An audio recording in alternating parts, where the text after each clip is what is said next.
Hora de falar com o Rodrigo Orengo, ao vivo aqui com a gente, direto de Brasília. Oi, Orengo, boa tarde para você, bem-vindo.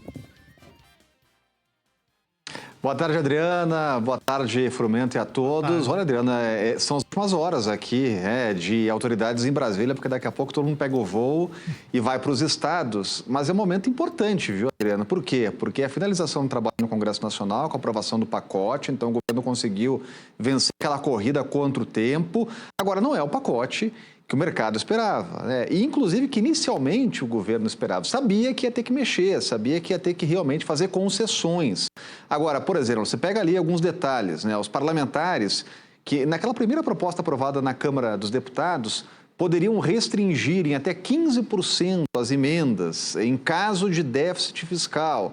Acabaram mudando o texto e passou ali apenas aquelas emendas não impositivas, que estão sujeitas a essa limitação, né? Você pega super salários, por exemplo, tinha aquela expectativa, olha, agora se criou a oportunidade de impedir que aquela classe lá no topo do serviço público receba mais do que o ministro do Supremo Tribunal Federal. Deixaram para um projeto de resolução que vai abrir brechas para continuar com o pagamento de supersalários. Então, realmente, foi um pacote importante, já que foi aprovado aí aos 45 do segundo tempo, dá uma sinalização, o ministro Fernando Haddad avalia que vai ter aquela economia projetada de mais de 70 bilhões de reais, mas se esperava um pouco mais. E aí o próprio ministro já faz uma sinalização fundamental aí, que é a história do ajuste contínuo.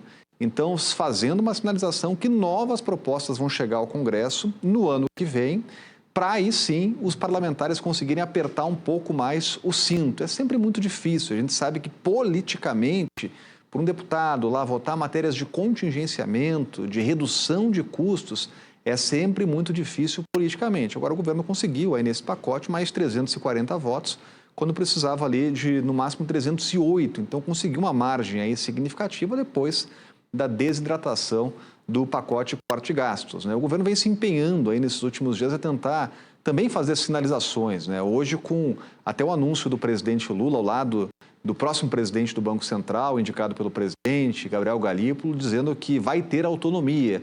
Mas aqui em Brasília já começam até a questionar, assim, será que é preciso dizer que vai ter autonomia? Está escrito lá na lei, será que precisa colocar ao lado do presidente? De qualquer forma, é uma sinalização, é o presidente falando, nesse sentido. Agora, Adriana, aqui em Brasília também já começa aquela preparação, a gente já começou a falar sobre isso ontem ainda, no nosso bate-papo aqui, para uma reforma ministerial. Então, essa foto aí que a gente viu do último encontro do presidente Lula com todos os ministros, pode ser a última com esse time, porque as avaliações começam a ser feitas para possíveis mudanças, né? A história de levantar a plaquinha de substituição e já começar a pensar em alterações dentro do governo. E já botar alguns no aquecimento, né? Ô, Orengo, só para a gente concluir rapidamente, você citou o fato de que o presidente Lula aperta a mão do Galípolo, diz que ele terá autonomia e, na verdade, a lei já garante isso a ele. Vários ouvintes pontuaram isso aqui. Ah, não é mérito do Lula fazer isso. É só obrigação, porque a lei já está aí. E foi exatamente o que a gente disse. Ele está, na verdade, de alguma forma tentando contribuir para apaziguar os ânimos aí no mercado financeiro, mas oferecendo algo que a lei já garante. É mais, de alguma forma, tentar diminuir o medo de que Galípolo chegando, o presidente Lula pode botar as asinhas de fora e tentar interferir no Banco Central. Ele está tentando sinalizar de alguma forma, ó, confia em mim, não vou cumprir a lei, sei que é isso aí, o jogo é esse. E realmente, Adriana, a legislação deixa muito claro isso. Inclusive, é a primeira oportunidade que a gente está vendo de um Banco Central independente por aprovação no Congresso Nacional, inclusive com mandato de 2 anos lá, que pega justamente um presidente que não indicou. Na verdade, são 4 anos, então 2 anos dentro dessa atual gestão e 2 anos na próxima gestão. Foi o que aconteceu com Campos Neto, né? Indicado por Bolsonaro, 2 anos com Bolsonaro, 2 anos com Lula. E por aí vai, como determina a legislação. Agora, mais do que esse simbolismo, mais do que discurso, colocar ali o presidente do Banco Central ao lado de Galípolo, a própria postura do indicado do presidente no Copom, nas reuniões do Banco Central, estão dando uma clara sinalização de independência.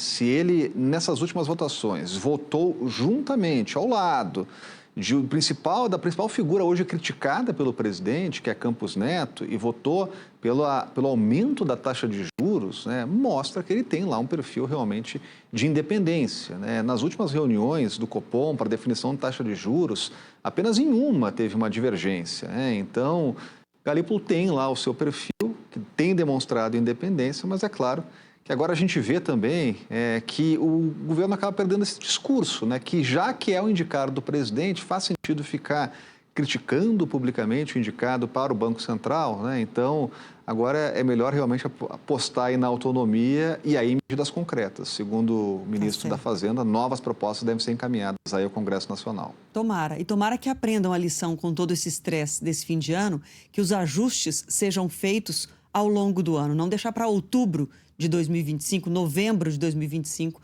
uma tentativa de, enfim, equilibrar as despesas. Tem que ser dever de casa contínuo. Obrigada demais. Tá de folga no Natal, Orengo? Tá? Ah, o Frumento já sabia. Tô de folga no Natal, volto no Ano Novo. Feliz Natal. Até mais. Um beijo, querido. Obrigada demais pela parceria.